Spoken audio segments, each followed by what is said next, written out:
There is a trap that I am repeatedly seeing people fall into when they're trying to stop binge eating. So I want to talk about that in this video today, so that if this is you, if you recognize yourself in this, maybe you'll be able to free yourself from it. Now, there are two camps when it comes to how to stop binge eating. On one side of it, you have the abstinent camp.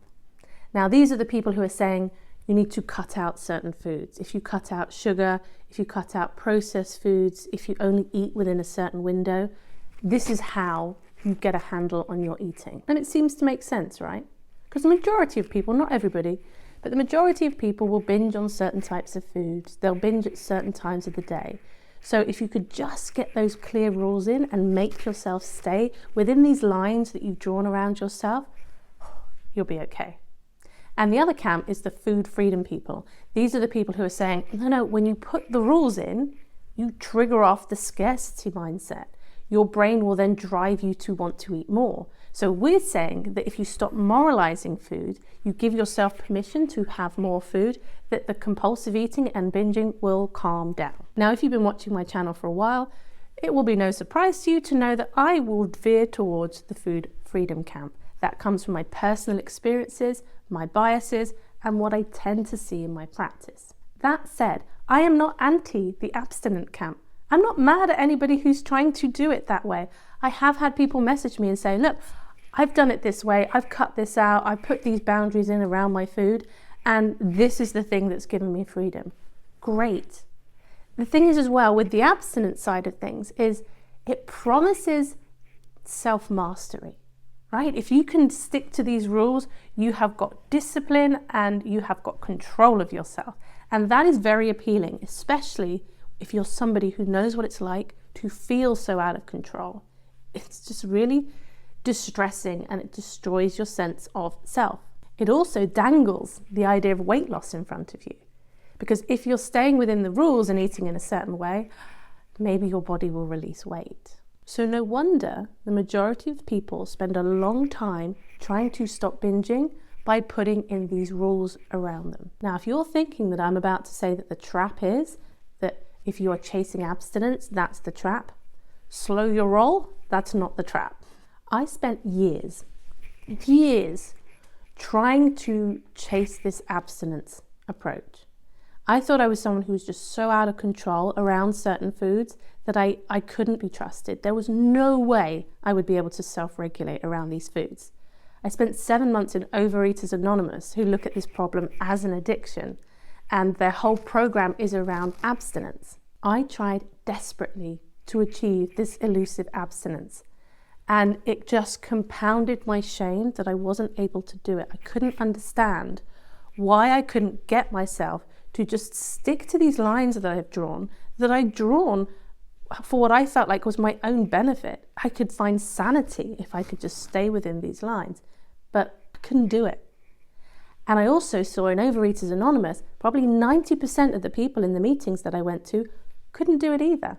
There were some people who seemed to manage it, and it seemed to me that those people tended to come from more restrictive eating backgrounds, whereas I was more permissive. I didn't do a great deal of restriction. When I finally came around to this idea of acceptance that I couldn't do this, I think I was just so tired from fighting with myself, that there was some relief in that. Now, this is, I think, what happens when people find out about food freedom. You're listening to people talking about, actually, if you give yourself more permission to eat, your eating will start to become more regulated because you won't be triggering off the scarcity mindset. And herein lies the first part of the trap. As I mentioned, there's two camps and they look like opposites. This is just perfect food for the black and white all or nothing thinking. So if we imagine it, rather than being it's this or it's this, we could think of it as like a scale with a 0 in the middle and -5 at one end is abstinence, cutting food out, having rules, and at a +5 the other end, that's the all-in approach, that's the no holds barred. What people do is if they're over here at like trying to do a -4 or -5, they realize they can't do it. They see another option, they go as black and white with that, so it becomes this either or. And now they're even scared of saying no to themselves or having any boundaries around food because the brain is only perceiving it black or white. I have rules and I have boundaries, or I have 0 rules and 0 boundaries. Now, don't get me wrong. Some people really benefit from going straight over there to a +5. And again, these tend to be people who have a more restrictive background around food. All of these recovery vlogs that I see of all in recovery tend to be people who are in smaller bodies, who've been really tightly restricting their food, then going all in, and their appetite regulates because it's coming from extreme hunger. However, I don't think this works for everyone. I don't think it would have worked for me. I went much more incrementally up the scale. So I didn't rush out and get all my binge foods and have them in the house and just go, right, anytime I want to eat something, that's what I'm going to do.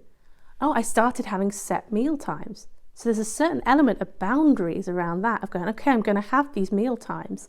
I'm going to eat these kinds of foods first, fibrous foods, protein.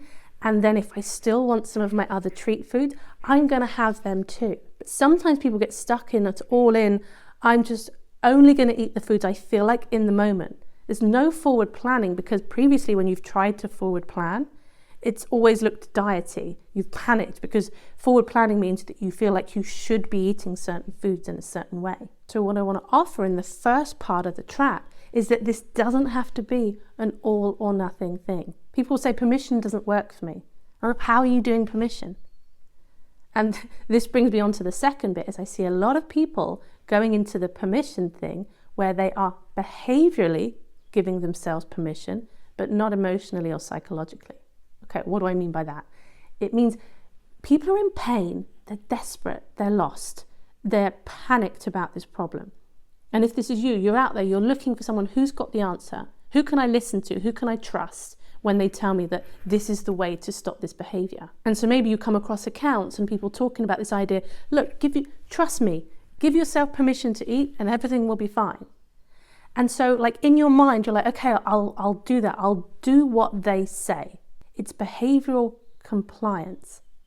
Because actually what sometimes happens is people are behaviorally, they're giving themselves all the permission, but they're shutting off their thinking. They're not thinking about what they're doing. They're not staying present with what they're doing because there's still a conflict about it. There's still guilt and judgment and all of those things going on that they can't, it's hard to even pay attention to what they're doing. But if we're trying to change something, we need to be able to bring our attention. There is a difference between following advice just because someone said it and following advice because you hear someone say it and it resonates and you're like, oh, that really makes sense to me. And this is the second piece of the trap that I want to talk about, is that when you hear some advice that you think, maybe I will do that, is to take it in and personally, critically think about, what does that actually mean for you? What does that actually look like for you? It's like your head can be convinced and your heart isn't convinced. And until both of these are in alignment, you're just going to continue to feel conflicted. And it's going to feel like something's quite wrong. It's not quite working. Oh, this doesn't work, this food freedom thing. I'm going to go back to trying to cut out foods. Which brings me to the third part of the trap. And this is, I think, the most unhelpful thing you can do for yourself in recovery. And it's something that I did for a few years.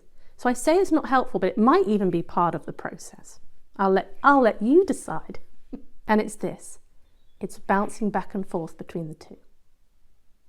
So one moment you're doing the abstinence thing, another moment you're doing the food freedom thing, and you're not landing anywhere. Your focus is jumping from one camp to the other. It can be helpful to set yourself time limits, to go, okay, for the next 3 months, this is what I'm doing. And then I can reassess, or maybe even just for a week by week or even day by day basis, but to be very intentional about where you are putting your focus, because these paths are quite different. If your focus is jumping from one back and forth to the other, you'll end up staying stuck here. Now I appreciate I said there's a trap, which I've kind of described, but it's a trap in 3 parts. And the 3 parts is simply this. We've got these 2 camps and you could be bouncing between the 2 of them. If you're bouncing between the 2 camps, you're not going to get anywhere. If you are focused on one camp and applying it in a very black and white way, maybe it will work for you, but I think for a lot of people, because the black and white thinking is the very thing that got them in trouble with food in the first place, that part of the work of recovery is softening the black and white thinking unless you really feel like it's working for you. And the third part is it's like whoever you're listening to on any particular day, you're putting all your eggs in that basket. You're not taking in the information and critically deciding for yourself whether it applies to you and to what extent it applies to you. You don't have to agree with everything I say. In fact, it's preferable if you don't. And on that note, if you are in a place where you are blaming yourself for this binge eating problem that you have, I highly recommend watching this video here, where I will explain to you why this really isn't your